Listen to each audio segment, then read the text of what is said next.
Welcome again. We appreciate having all of you with us, and as you know, many of you come frequently, which we like very much. The museum, Branson Centennial Museum, is associated with the White River Valley Historical Society. We also have a museum and research library in Forsyth. And our executive director, by the way, Trish Trimble, is with us today.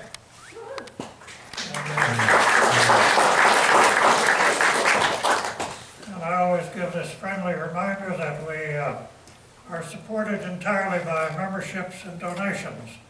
We have no appropriations from the city of Branson. To have a program series such as we have, we obviously need a committee.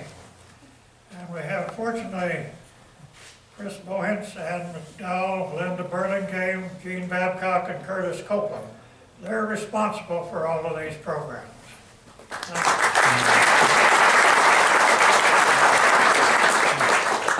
And we also depend on volunteers. Ann McDowell, by the way, is a major one. She provides the posters and the press releases.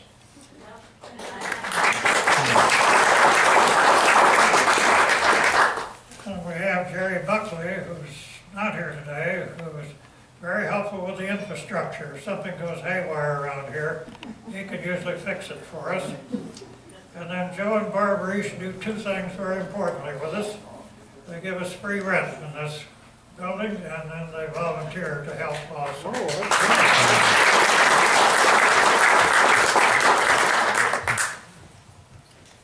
Now, you too can volunteer.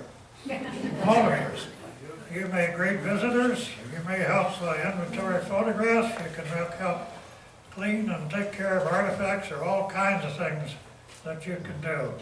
So if you have a spare hour or two here or there, please help us. Our next program on the April 18th is from Don Gardner Golf. You see his golf bag hanging on the wall. Program by Ross Summers and Mike Spate. Then the next program in May is to be announced. And then June, the Rolf Foster will be remembered by Annette Sane of the museum at C of O. Now today we have the most important part, and that actually is the Lynn family. Bud and Lynda, and I just met these people. And Jeremy and Bailey. Anyway, we're really extremely fortunate in having them with us, and we're most grateful for their taking the time to be here and talk about the Shepherd of the Hills. Bud, would you take over, please? Yeah, thank you very much.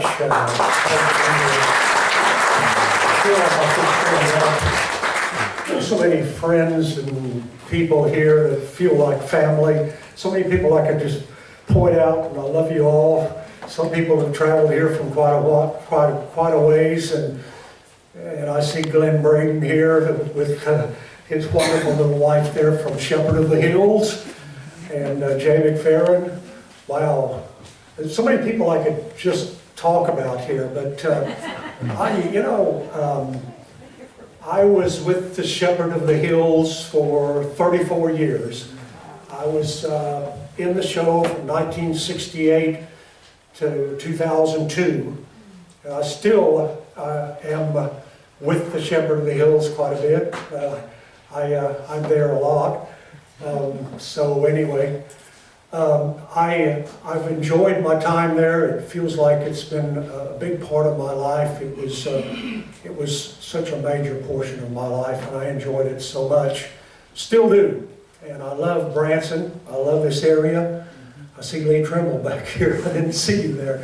Anyway, the Trimble family and Mark hired me back several years ago, back in 1968, and I was teaching school at that time, or actually went into the Army too right after that, but I was teaching school, and And I was the tour boss there at the Shepherd of the Hills at the time.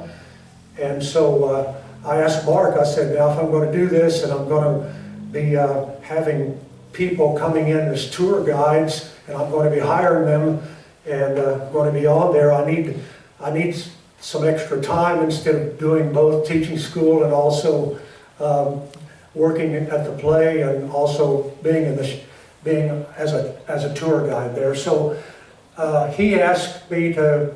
I asked him if I could go on full time, and he said yes. In 1975, Gil Elmore and I, on the off season, we traveled all over the state of Missouri and the bordering states, and we did programs for schools, and so I've done the history portion of school programs. I call it the Ozarks Past and Present is what I did for schools back in those days. There's so many things that I could tell you about Shepherd of the Hills because I was a part of it for so many years. So, anyway, I have my wife Lynda here. She was with the Shepherd of the Hills for about 14 years, and she ushered in the show. She also played in the show. She was Sammy Lane at one time, and she also square danced. Seemed like we all square danced. Probably most of you here that have been with Shepherd of the Hills can square dance here, because that's what all we did. All of us did that. So Bailey, this is my granddaughter Bailey, and she plays Sammy Lane here in the Shepherd of the Hills now. And Jeremy, here's Jeremy. He's a police officer there in Springfield, and Jeremy works in the show and has been working in the show. He grew up there with us. He was in the show. He knew all about the show from the very beginning, back when he was 5 years old. Well, it was earlier than that. He was probably 3 and 4 years old. I played the shepherd there one night, and Jeremy ran out there on the stage. He was trying to say, "Daddy, I'm here," you know. So here I was playing the old shepherd, so I didn't explain that. So anyway, you know, I'm going to do something that I think's from the Shepherd of the Hills to get you acquainted with it.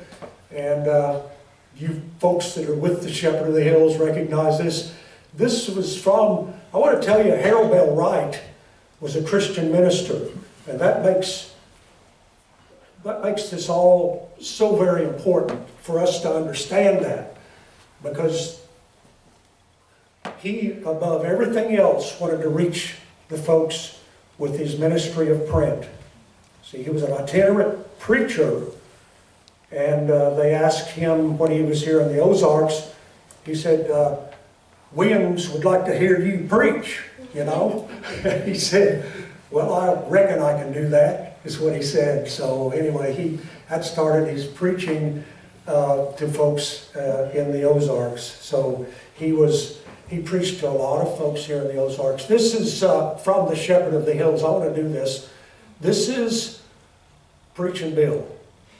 This is right here at the beginning of the book, and you might recognize this. This is Preaching Bill talking about the Ozarks. You know, when God looked on the works of his hands and he called it good, he was sure looking at this here Ozark country. Rough? Why, law, yes, it was made that way on purpose. There ain't nothing to flat country nohow. A man just naturally wears himself plumb out walking on a level without area downhill to spell him. Then look how much more there is of it. You take 40 acres of this here Ozark country, and the good Lord only knows how much there'd be if you used to roll it out flat. Ain't no wonder at all God rested when he made these here hills. He done his beatenest, and he were just plumb gin out.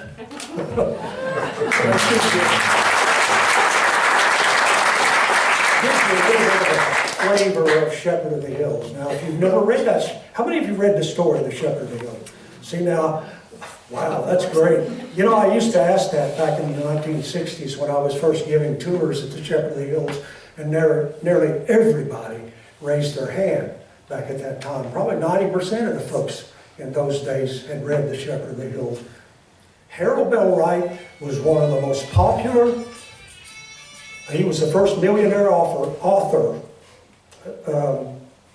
And from 1907, well, it was 1905, when his first book was published, that printer Udell's, until about 1942 or 43, he wrote 19 novels, and he also wrote a play, and he wrote scripts for a lot of the movies, Shepherd of the Hills. So he was one of the first millionaire authors. He was the first millionaire author in the United States, in the nation. And he, at one time, when his first 5 books were published by the book supply company in Chicago and others, he had sold over 5 million copies of his books altogether. And you know, when you're talking about, and I was an English teacher when I was teaching school, and I took some courses in literature and major American writers, and they didn't accept Harold Bell Wright as a major American writer. Can you imagine that? They didn't. And some people like T.S. Eliot and Edgar Allan Poe and Mark Twain and others had never sold that many copies of their books. So anyway, it gives you an idea of the popularity of Harold Bell Wright. So The Shepherd of the Hills was on just about everybody's coffee table. And The Shepherd of the Hills, one person that was a magazine writer said nearly everybody's sister can read this book. And he said apparently everybody's sister has. So anyway, I would like to introduce Jeremy. Jeremy, you want to say some things and talk to us a little bit? This is Jeremy. I'm very proud of this boy.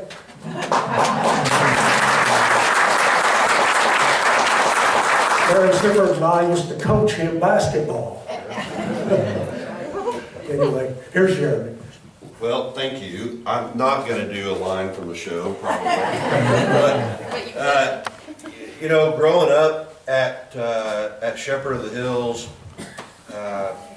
really laid the foundation for about everything that I do now, even into law enforcement, because you learn how to deal with people and you learn how to deal with tourists and all different walks of life, and really that kind of sets the stage for being comfortable dealing with people. Now, this is not what I'm comfortable with, is getting up in front of a group of people like this necessarily, but you know, when I think about some of my earliest memories, it really revolves around families, and I know that we're talking about us, you know, being 3 generations out there today, but there are a lot of families that really make up who the Shepherd of the Hills is, and it starts with the Trimbles.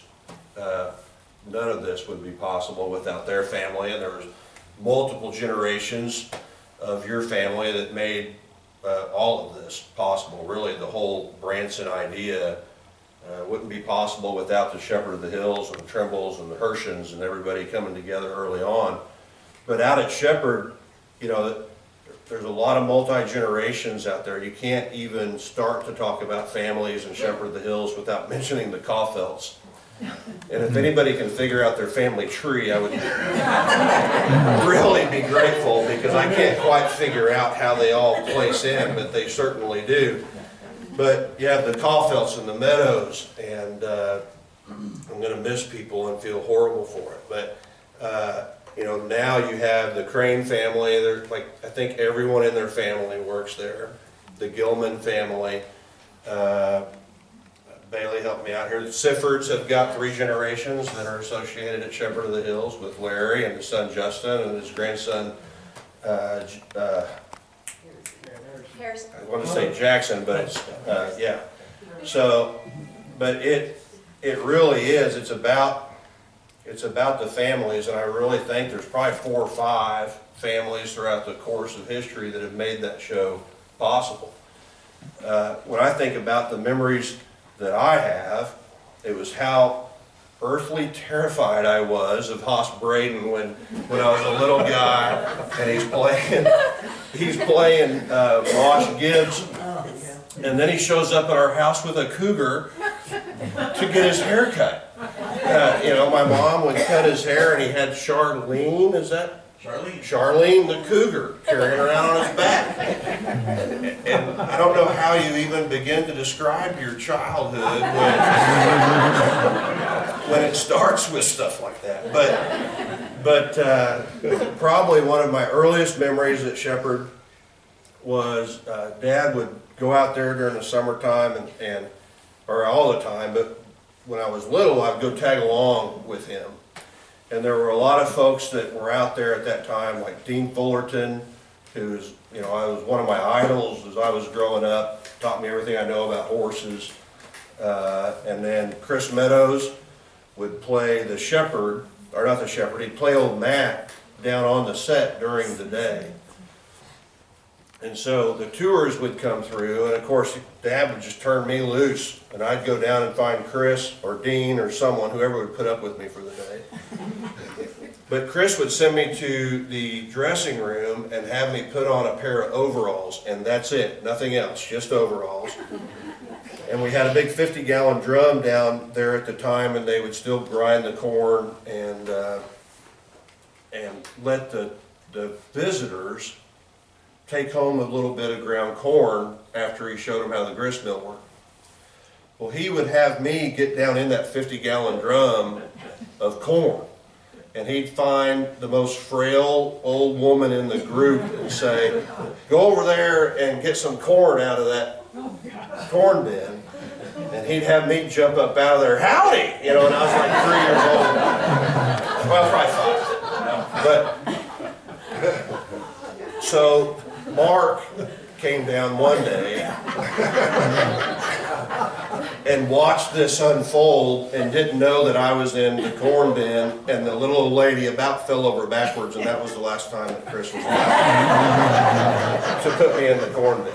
But you know, you grow up and it's just like the story itself, it's fictional history, but it becomes our reality.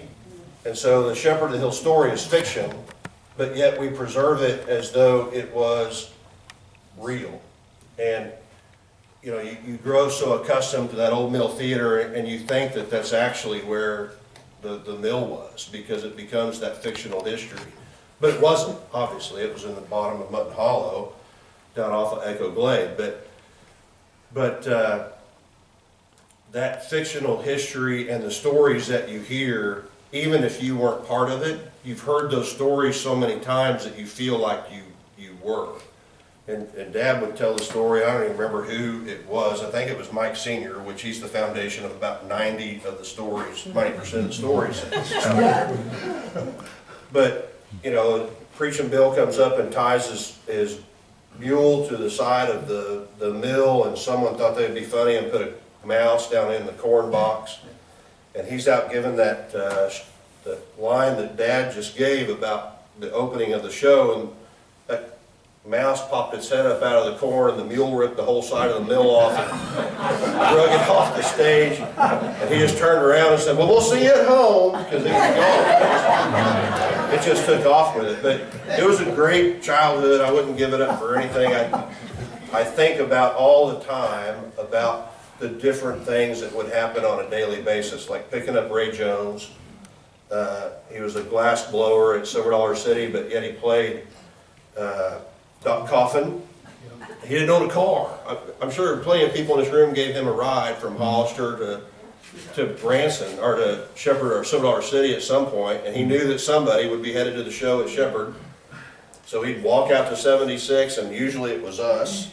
We'd have a Cardinals ball game going on in the car, and we'd pick up Ray, and Ray worked in the glass shop, and it was really hot in there all day long, and we wouldn't run the air, so we had the windows down, and I was in the back seat, and every bit of Ray was blowing on me. He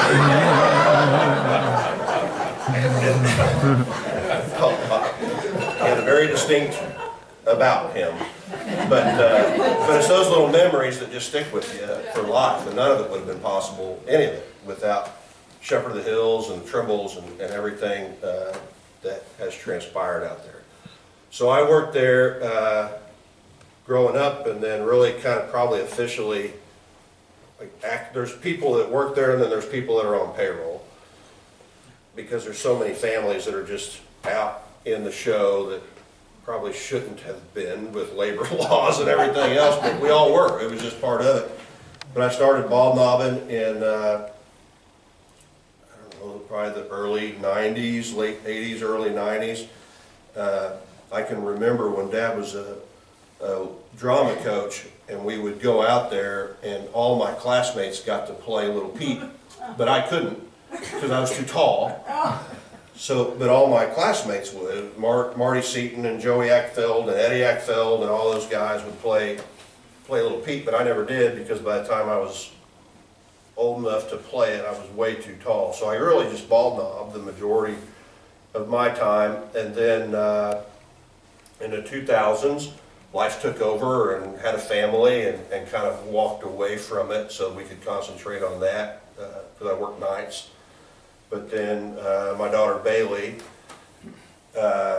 started college at CNO, and I told her, I said, if you ever decide you want to go out to Shepherd, then I'll come back and go with you, because I knew how much it meant to me to be out there with my dad. So I've gone back last year on a regular basis in the show, ball knobbing, and then of course she started out just square dancing and ushering.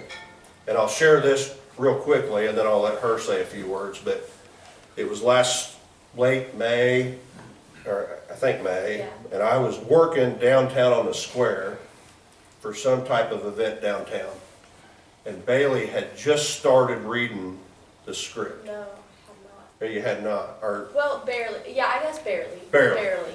But she called and she says, hey, I'm Sammy. And I was like, oh great, you're going to start reading. And she goes, no, like tonight. I'm doing it tonight. And she hadn't practiced a whole lot. And it was just one of those things of circumstance that led for that to happen. But Jay was gracious enough to give her a shot at it.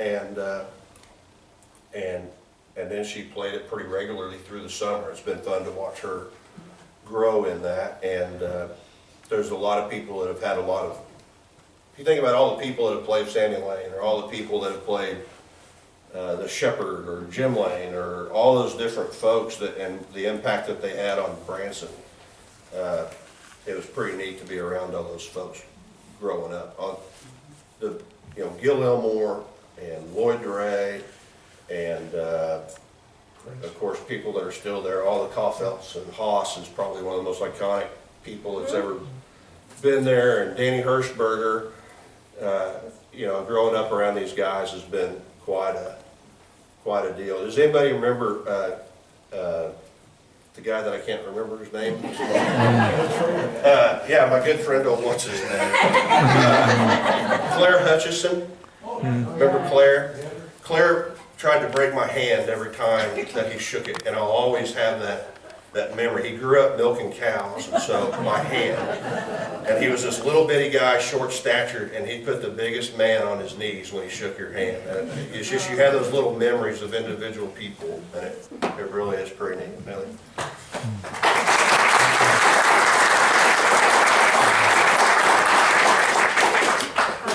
So my name's Bailey.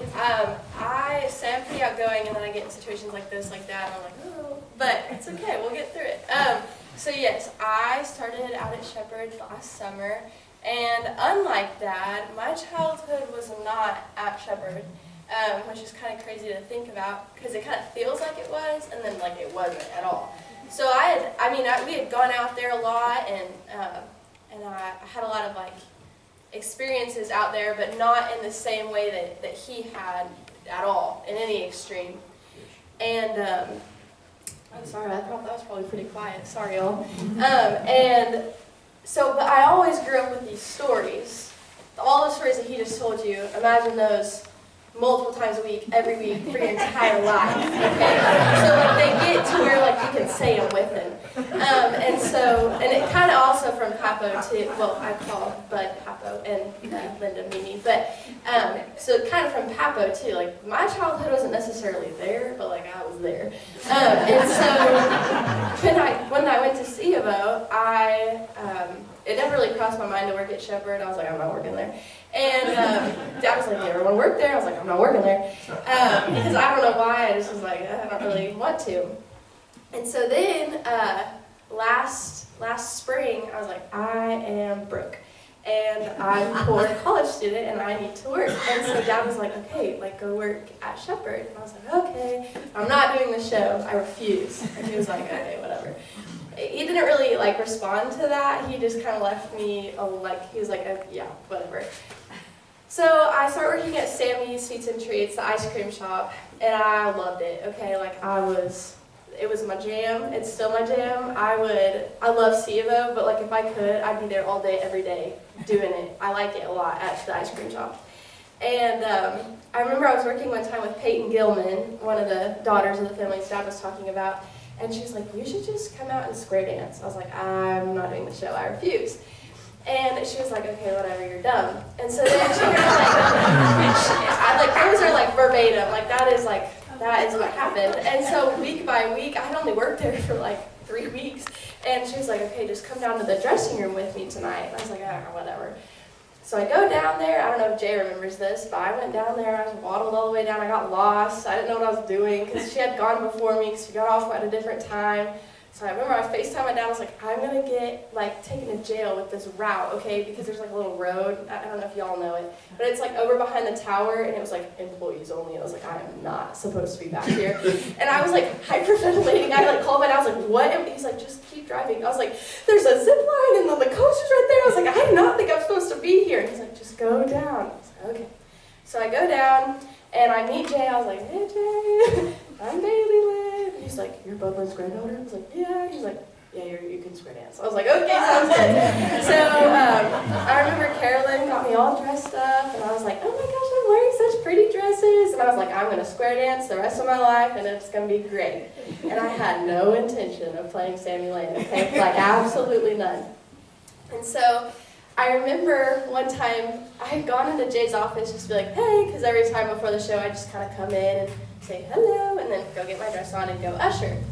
And so he goes, have you started memorizing those lines yet? And I said, what lines? He goes, Sammy lines. I said, I don't have a script. I don't know what you're talking about. He's like, oh, you need to have these memorized by Friday. And I said, okay, yes, sir. So I get the script, and I'm like reading through it, and I'm like, I do not know how I'm going to memorize all of this. And then that Friday, he's like, how's it going? I was like, great. And it's not great. And so that Saturday, Papa was like, I'll come out and I'll read with you. And I remember I was really struggling with the Ollie lines. I don't know if you remember that, but I just could not get them down. I was like, Ollie Schmolly, he just is not working out for me, so, which I guess works out pretty well, but I could not get the Ollie scenes down at all. And thank the Lord above that I had that time with Capo that morning, because I kid you not, that night, I get to Shepherd and I'm like, okay, I'm ready to usher, I'm there to wipe down my seats and get ready for the show, and I'm excited to talk to people. And Jay was like, hey, something came up and I need, can you play Sammy? And I was like, can I play Sammy? And I've been going to this thing called Cowgirl Camp the previous weeks to learn how to ride, because I'd always wanted to learn how to ride a horse that I never had. And so I was like, I kind of looked at the guy who was teaching me how to ride, and I was like, am I ready? And he was like, yeah, you're ready. And I was like, okay, I guess I will. And so I tried on a couple dresses, and they were like, no, no, no, yes. And I was like, okay. So, I've got my dress on, and I didn't bring any makeup that night, and my hair wasn't done, but that's what was happening. And I remember I called my dad and my mom. I was like, you guys are not going to believe what just happened. They're like, what? I was like, I'm playing Sammy. And they're like, we knew this was going to happen, oh my gosh, blah, blah, blah. And I was like, no, I don't think you understand, now, in an hour, I go on, I'm riding on a horse in an hour, in front of people. And they were like, oh my gosh, we can't go, there's no way we make it. And I remember, I was like, I was like, thank God, because I did not want them to go. Because, no, listen, this is my thought process. Okay, I don't know anybody in the crowd, so if something goes wrong, it's okay. But then they were like, I was like, my parents aren't here, so I can't disappoint them, right? Because I'm a people pleaser. So I'm literally on my horse behind stage about 30 seconds, and I'm gonna bolt, okay, out to go talk to Buck, Danny Hirschberger, and my mom and dad roll up the hill, and they're like, Bailey! And I was like, oh my gosh. And I turned around, and I looked at the girl holding my horse, and she's like, do not freak out. And I was like, I'm gonna throw up right here. And she's like, girl, you go on right now. And I was like, okay. And so I'm like holding back tears, and my horse, Winston, he was like, boom. And I was like, okay, I guess we're doing it. So like that was my first night. That was a lot of information, I'm really sorry. But that was like my first night, was that like, and then I remember I was really nervous afterwards. I was like, oh, I really hope I did okay. Like I really hope that like I didn't, mess everything up too bad. And I remember Jay was just like, you did great. And I was like, wow, he said I did great. And then it just like meant a lot for some reason. I don't know why, like just those couple words. I was like, oh, thank goodness. And then I started playing a lot, and it was just kind of funny because everybody I kind of met that was like in the Branson area or kind of knew me, because I'd introduced myself as Sammy's, I was scooping ice cream, and they're like, are you in the show? I'm like, I actually play Sammy Lynn. And, I'm getting their ice cream and stuff, but I'd be like, well, my grandfather was Bud Lynn. And they're like, your grandfather was Bud Lynn? And I was like, yep. And they were like, wow, like they were just like entranced with the fact that like my grandfather was Bud Lynn. And I was like, yeah, my dad was in the show. And they're like, oh my gosh, and you're in the show? And that was like every single interaction I've ever had was like, Bud Lynn is your grandfather, and you're isn't that just so precious? So it's just like a really fun like experience, because like, yes, I play Sammy Lynn, that was never the intent. And now, like, she means the world to me, and it's so strange because like I just never was like, the show, blah blah blah, and now I'm like, I love her, and I think about her a lot, and like just ways of like living. Like every time I go somewhere in Branson, I'm like, oh, did you know that this, like my friend Eileen, she's in the crowd, but like every time we're somewhere, I'm like, did you know that this is actually a historical spot? And it's like something I've learned, and she's like, okay, Bailey. But like, it's just really sweet, because that's kind of what I've gotten to like learn and gotten to know, and that love that I have for it. That love that I've got for the show really does stem, and all the knowledge I've got from the show really truly does stem from the book. And so I remember I had just started working at Sammy's. I told Dad I was going to start square dancing, and he goes, you are not allowed to start until you finish the book. And I was like, are you kidding me? I was like, I gotta read. I just got this summer break, and I do like reading, but I was a busy girl, and so I was like, okay, I'll read. So, I'm like kind of mad. I'm like, I gotta read the book, even though I've been hearing about the book my entire life. I probably don't need to read it. I know everything, blah, blah, blah. Well, I was wrong, and I was stubborn, and I was stuck up about that book. And because I read it, and I remember I would text my dad every chapter, but what does this mean? He's like, just read it. So I'd read it, and be like, oh my gosh, I figured it out. And so like, just like that excitement was, Dad was always like, you have to read the book. And so now, like, going back and thinking about the book, reading it is like, I don't even know. It's just, I was a bookworm growing up. That's what I did all the time. And I kind of fell out of reading, just like most people do. Your life gets busy. But that is like the one book I can always think back on and be like, it was like such a journey to take. And then like now everything is so real. And he kind of talked like it is fake.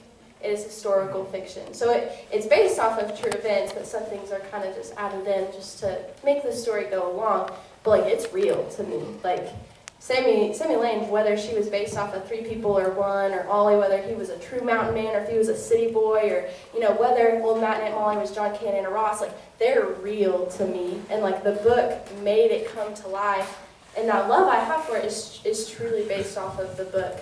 And it's kind of funny now, like there's some people at C of O who went to S of O, the School of the Ozarks, And Shepherd of the Hills was actually like a required reading for them. And so like talking to them is kind of fun because it used to be a required reading in a lot of schools around the Ozarks, and it's not at all anymore, which is really sad because, I mean, it tells the story of the Ozarks. Like, there is no other book that is going to tell you what the Ozarks truly is except for that book in that time era. And so that to me is like almost heartbreaking because I read it and I was like, how have I gone this long without reading this book? And I'm telling my friends, and like, it's just a book. I'm like, you don't understand. And so it's kind of fun just to be a part of something that was real for you that, you know, I guess isn't real, but like it is real. We make it real, and just being a part of like the story. I hear so many stories of Mike Sr., who's like one of my favorite people in the entire world. Eileen, my friend, she's heard so many stories about Mike Sr., okay? Like, I come home every night and I'm like, you will not believe what Mike Sr. did today. He caught a snake, held it, and ate it, okay?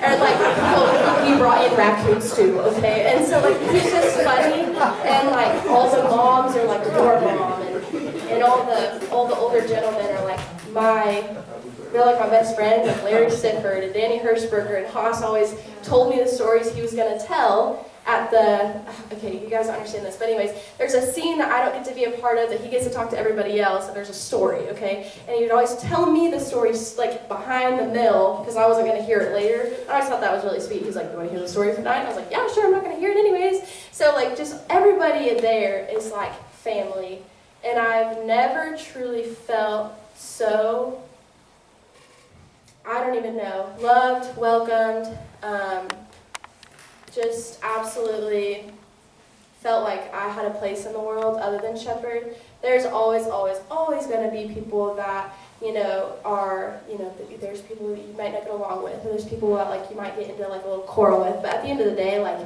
you're getting undressed for the night, and you're still laughing, and you're still joking, and, like, you're still family. So, and that has been, like, a great lesson to learn, is at the end of the day, everybody loves everybody, and you're just learning about relationships and learning about how to handle customers and tourists and the people you work with day and night. Like, I was getting 100-hour payrolls, like, I was there constantly. So, like, the people I was working with, I was living with them. And so, like, it's like with your family, like, you might get into, like, a little, you know, but then at the end of the day, like, they love you. And, like, just learning that has been a really good just way to learn how to deal with everybody else in my entire life. So that was a lot, but yeah, I love Shepherd, so.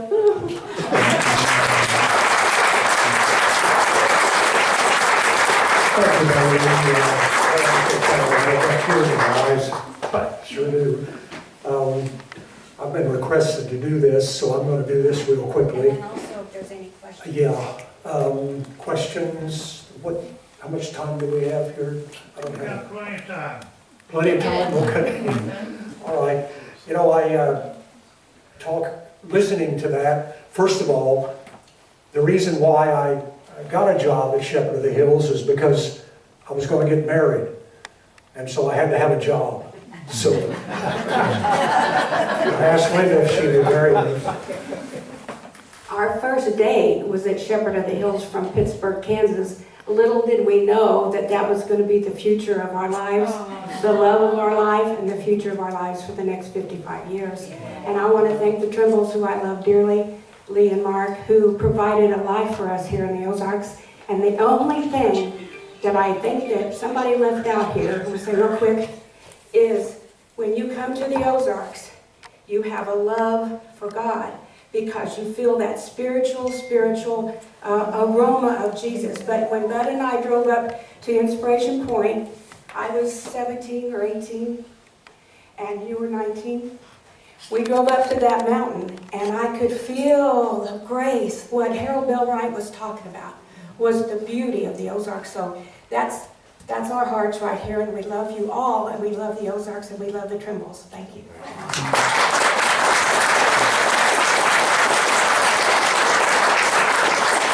Lee, thanks for hiring me, because I got a chance to get married then. So. May I interrupt you just one Yes. moment? Somebody here that doesn't have a cell phone that belongs to them. Somebody needs a cell phone that perhaps left it back there. check to see if you've got your cell phone. I left it in my coat pocket, I thought, sorry. Is it going off? That's my friend Lynda Burlingame. I used to work with Lynda a long time. We all published, yeah. I'm not, what Bailey said about Lynn's granddaughter, when I first started working for the Shepherd Hills Gazette in 1990, I was selling advertising, and about the second issue, I said, well, I can write about these different shows and stuff. Anyway, I would introduce myself to somebody and say I worked with the Shepherd Hills, and they'd say, oh, you must know Bud Lynn. And everybody, and half the people, or 90% of the people had played Sammy Lane, or their brother had played Little Pete, or, it was on everybody's lips. Thank you, Lynda. I love Lynda very much, Lynda Burlingame. She worked with me also with Ozark Trails magazine, so did Jeremy, and so we did that for years. So I published that magazine. I want to do this, and then I'm going to turn this over to you all for some questions, Q&A, if that's okay. This, one of the first times I was asked to do this by Hal Meadows, he was a director, and he asked me if I could do the prologue and epilogue live. And I said, yes, I certainly can. So David Houseman, if you remember him, David played the guitar and sang the song, and then I did the prologue and epilogue live. And that was meaningful for me, it really was. Slim Wilson also would fill in and do the prologue and epilogue live. You remember Slim Wilson, but we've had a lot of wonderful people that have played in the Shepherd of the Hills. A lot of you have, I think, so. This is right on the first page, this is the theme of the story. This is about the two trails. Now, Harold Bell Wright, this was a story of right and wrong. Not necessarily good and evil, it was right and wrong. And so here it is. This is on the very first page. This, my story, is a very old story. In the hills of life, there are two trails. One lies along the higher sunlit fields for those who journey see afar, and the light lingers even when the sun is down. And one leads to the lower ground, where those who travel, as they go, look always over their shoulders with eyes of dread, and gloomy shadows gather long before the day is done. This, my story, is a story of a man who took the trail that leads to the lower ground, and of a woman, and how she found her way to the higher sunlit fields. In life, this has all happened many, many times before, in many, many places. The two trails lead afar. The story, so very old, is still in the telling. That was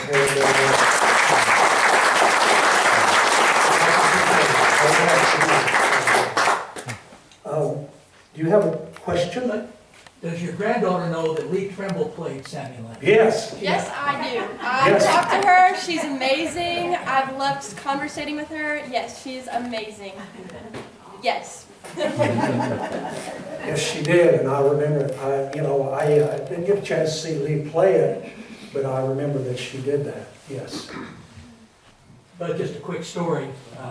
I got to play in the play, was honored to get to play in the play. Yes, I know. But it was really odd to kiss the boss's wife. Yeah.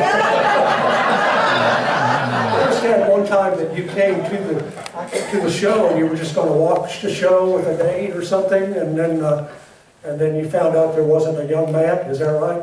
Yes, Mary was up in the ticket office, and I brought a date out to come to watch the show, and found out the schedules had gotten goofed up, and the young man that was supposed to play young Matt was not there.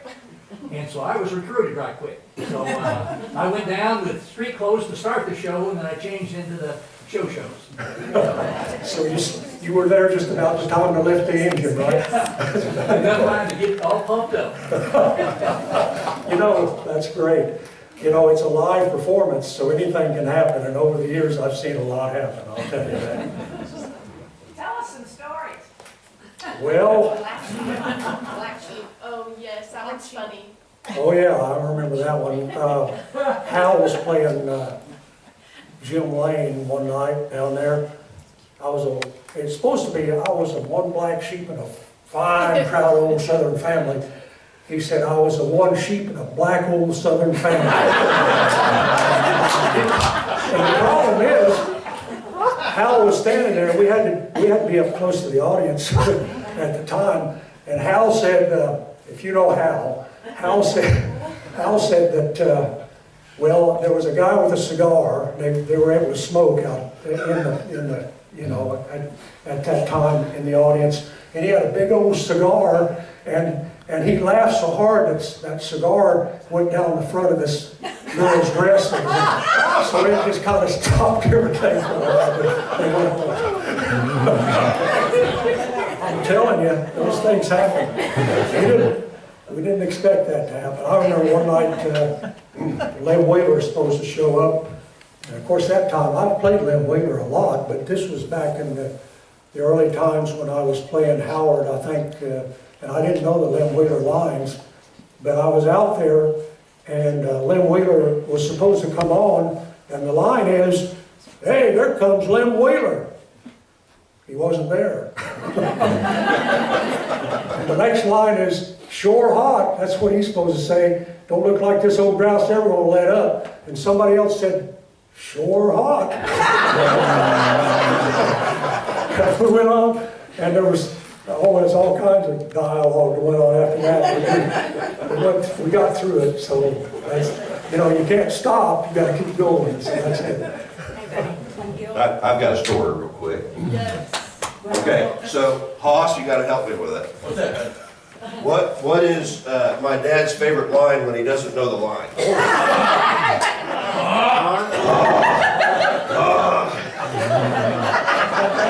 So, I was ball dobbing. You were playing wash. I don't know if you remember this or not, because it was probably just happens and we go on about it, but I remember it like it was yesterday. So, She's heard this story. Jacob Seiler Jr. was playing a ball knobber, and it's the scene where Jim Lane brings the gold in, and he's gonna part ways with the ball knobber. So it's a real tense moment, and he comes in and he starts to tell the story about you know, how the ball knobber started out and what they've turned into and all this other stuff. And he goes on, Jim Lane's character goes on to talking about how he had to run off to Texas. And so he looked over at Jacob Seiler, I think, is what happened. And Jacob winked at him or made him laugh or something. And we got to about, I didn't even know about this bank robbery at Branson. And then he looked at Jacob and he was done. That was it. There was no more lines coming out of Jim Lane that night. So Brian Caperton's playing the sheriff. And about the time that Jim Lane says, "You come around me one more time, you so much as cross my path after night, I'll kill you like the yeller dog you are." And that's Brian Caperton's line to say, "This is the posse, you're all under arrest." Well, we're about 3 minutes from that. And he's up there on the stage and he starts going, "Ah,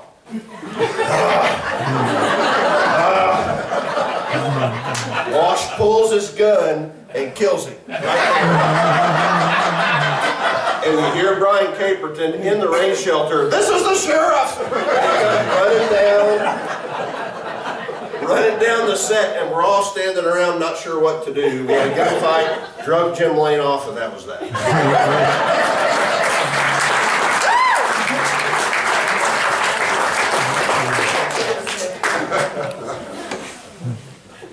Oh, so many things. There's no redeeming yourself. Well, moving on. I have a question for Lynda then. Okay. Now, you're a songwriter, and with this background, surely something must have come out of your pen. It did. Yeah, tell us about that. Ozark Mountain Christmas. Yeah, that was my first one. There's a great story to that. I don't know if we have time to tell it, But these Ozark Hills, Ozark Mountain Morning, those are the songs that came out of me with my love for the Ozarks. I wrote these Ozark Hills at Shepherd of the Hills. I was in the back, walking around, looking at the beauty of the Lord and the nature and everything, and all of a sudden, this song, these Ozark Hills fill my heart and spirit with love, granting peace, joy, and grace from above. Well, that was the beginning of that song. Same thing happened with Ozark Mountain Christmas, and that was your idea when we were marketing, and you were going to the Nashville. And Bud said, we need an Ozark Mountain Christmas song. I said, oh, we do, don't we? But I had never written a song in my life. And so on the way, we were at a fish house, and I said, I think I'll just write one, buddy, because he was in marketing. So we went to this fish house on our way to Nashville, and I started, a child was born to Mary. He was a special one. He came to save his people, Christ, the newborn son. I said, you know what? I think I got something here. Well, I pitched that song to the Tony Orlando people, and it was a hit, and it went all over the world. And the first year, it won a popular award from ASCAP. That's the Association of Songwriters, Authors, and Publishers. So, Tom, does that answer your question, Dolly? Excellent. Okay. Yes, I'm not supposed to say proud, am I? But I am of Lynda. Thank you. I love her very much. Been married 55 years.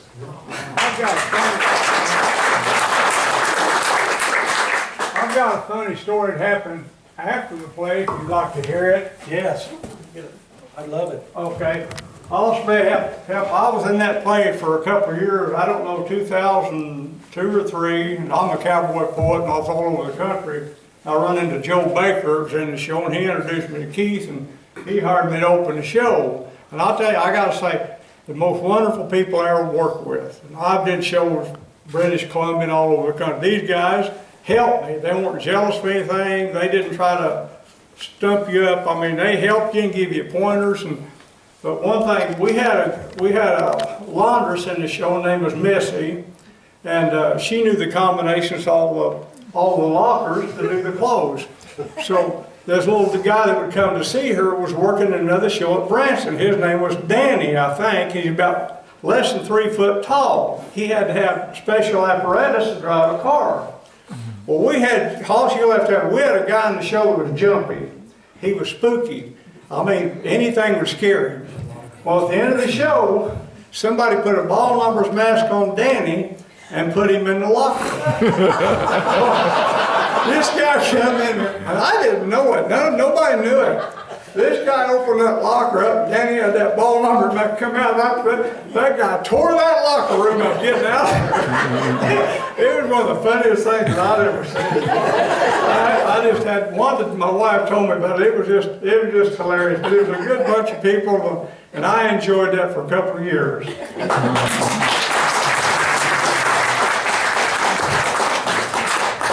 Thank you. Any other questions? How many times did it actually burn when they did get the fire out completely? Well, that's happened. I remember one night it did burn completely to the ground several years ago. And not too long ago, it burned completely to the ground. Right, Jay?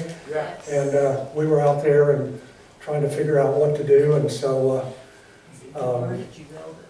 Pardon? I said, they told them, you burn it, you build it. That's exactly right. You burn it, you build it. Exactly right. Yeah. But yes, it's happened, and you have to spend a lot of time getting the cabin rebuilt. That's the old shepherd's cabin that we burned during the ball robber scene there. Mark told me one time that they'd sometimes have another cabin all built in case it burned up, they could replace it right away. Yeah, well, yes. Talking about the fire scene, after the fire scene, when young Matt goes down and fights the fire, you've got all this kerosene smoke, you're black, everything, your lungs, I think, are black, and you have a scene where you kiss Sammy Lane. Does that still happen? Yeah, it does. Okay, I've been blessed with some of my young Matts. I have a young Matt. I have multiple, but one of them is Evan Crane. And every night he'd give me a mint, which I don't know if that was like to be nice or is he telling me something. But it always. But every night he always ate a mint, so it was really sweet of him. So every night he'd eat a little mint, and then I could always tell. We'd like walk off, holding hands. And I'm like, "Do you eat your mint?" And he's like, "Yeah." And I was like, "I can tell." Yeah. So one of the young Matts was very kind about that, because he's so sweaty and yucky. 'Cause he's doing stuff all the show, and I just have to stand there and look put together. And so like normally I'm pretty clean, but he's a little cowboy, so his breath doesn't always smell the best. So yes, he uses mints, and that's so very kind of him.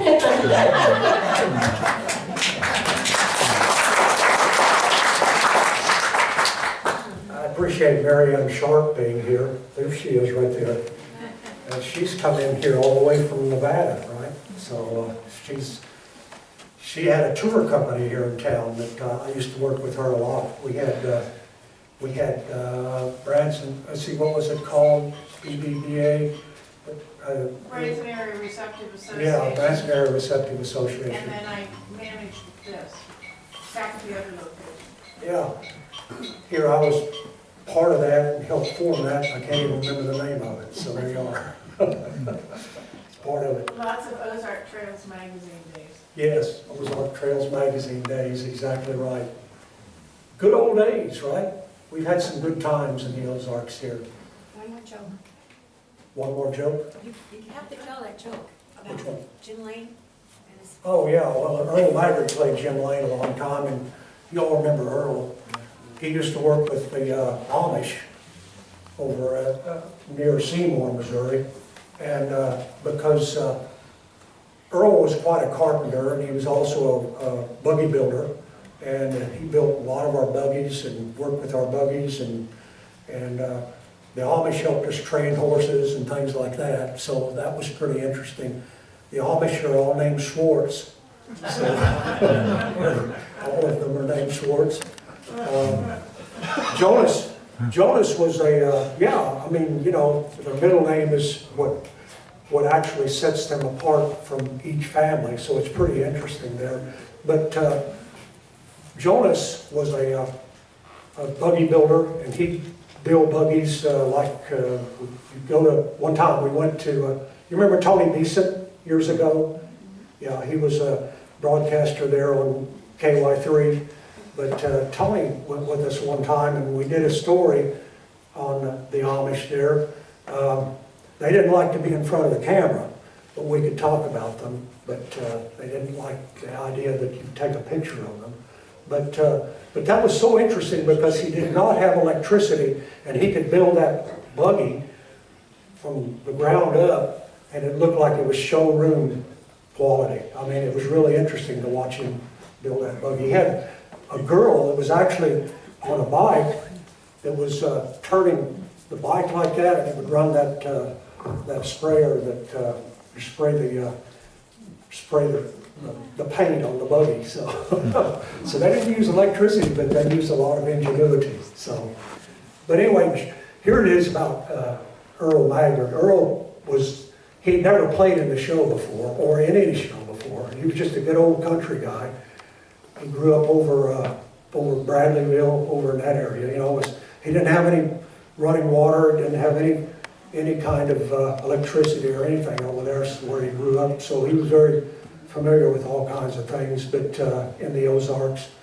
But we asked him to play Jim Lane years ago. It was when Hal was the director. And Earl was down there, and he was practicing with his hand like that when he was playing Jim Lane. So when the night was out there, he probably wasn't thinking about anything that he was doing. He was just trying to remember his lines, and he had his hand like that, had his gun on his side. He looked pretty tough. So if you ever set foot on my place again, I'll kill you like the measly other hound you are.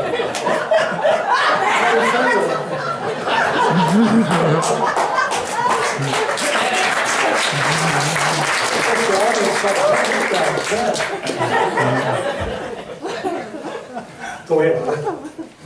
I want to say something to you. Yes, sir, Larry. Love you, Larry. I don't know much about this guy's history at the Shepherd of the Hills, other than I know he was there. I've been living in this part of the country for 40 years and have watched his family grow up. And I've only been able to be at the Shepherd of the Hills for the last year with my son and grandson and my wife. But we've sure enjoyed it. They've made us feel welcome and like family. But I want to share with you a side of this man that had nothing to do with the Shepherd of the Hills. Uh-oh. And it's a good thing.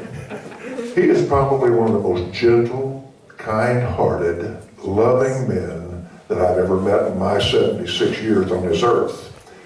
And he's just a great guy. And fortunately, like he said earlier, he and I coached basketball together with our sons and Jeremy.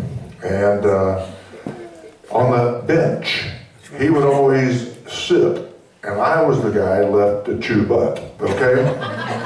Because he knew I was capable of it. And he would sit there quiet, and he would be very considerate to the kids, you know, and I'd say, there's a time you gotta tell them the real way to go here. And I'll never forget this story, and this is about my buddy Jeremy, and I want to share this with you. We were in a ball game, tied for the championship of the series that year, and we were going into the last minute of the game. We were about 2 points up, if I remember. We were leading by 2 points, and there was a kid on the other end, on the other team, that was extremely good at handling a basketball. He could drive on us and drive right through us and shoot a layup and score almost every time. We just had to, and so I told Jeremy, I called timeout, and Bud and I got up around there, and I said, Jeremy, when this kid comes across half court, I want you to intentionally foul him. I was only 7 years old. He was No, you were a little older than that, maybe 8, maybe 7 or 8. And I said, Jeremy, I want you to intentionally foul him, because if he drives, he's going to score a layup, tie this game up. But if you foul him, we'll send him to the line, 1-and-1, and if he hits one, then the chances that we've hit 2 free throws are slim to none. So foul him, please. Okay, now understand when he comes across. Now get up, Jeremy. Come up here by me. I want you to picture this guy. The guy comes across half court line, and I said, Jeremy, get him. And when he did, he put him 3 rows up into the bleachers. The other coach immediately goes, intentional foul, intentional foul. Well, fortunately, the referee, I said he stumbled. I know he stumbled, There was no way this big boy could have hurt him intentionally. So the game, we ended up, and we won the game. The guy was sent to the free throw line. He didn't hit the free throws, and we won the championship. Bud leaned over to me after that, and he said, I just wish he would have been a little more gentle.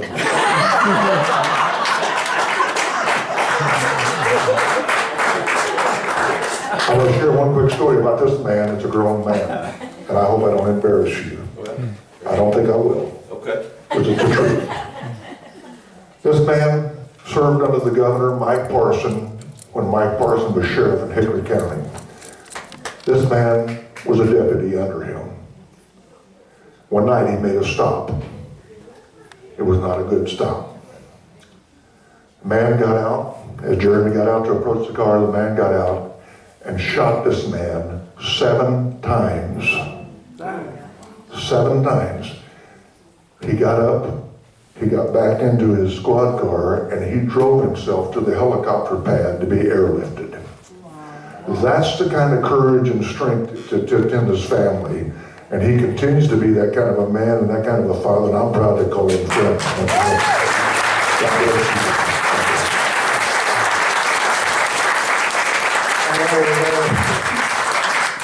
He's my friend. Thank you. Any other questions? Hollis, have you got a question you want to talk about? Yeah, something? tell about the story. You broke your arm to finish the show. Okay. Yeah, I used to ride a horse that was a big black Tennessee Walker. What's that horse's name? I can't. Midnight, that's right. And Midnight was one of Gary Snaden's top horses. It was it was a show horse, you know. But anyway, I was over, I'd been working post office and everything else that I was doing at the time, so I was kind of lulling off there, and I was sitting on the horse. My hat was right there on the horse, right there beside it, and all of a sudden I just kind of went over like that, and the hat dropped on the ground, and the horse backed off real fast. And anyway, here I was rodeoing it, and I didn't even have hold of the reins. I went off the horse and broke my arm, but I went on to play Jim Lane. As a matter of fact, I played Jim Lane several nights after that, but it looked kind of funny. I was drawing my pistol left-handed, but I was doing that. But Keith decided, I guess he didn't want to play Jim Lane, so he asked me to play it every night. Keith Thurman, bless his heart, I love Keith. Well, we thank you very much. Thank you.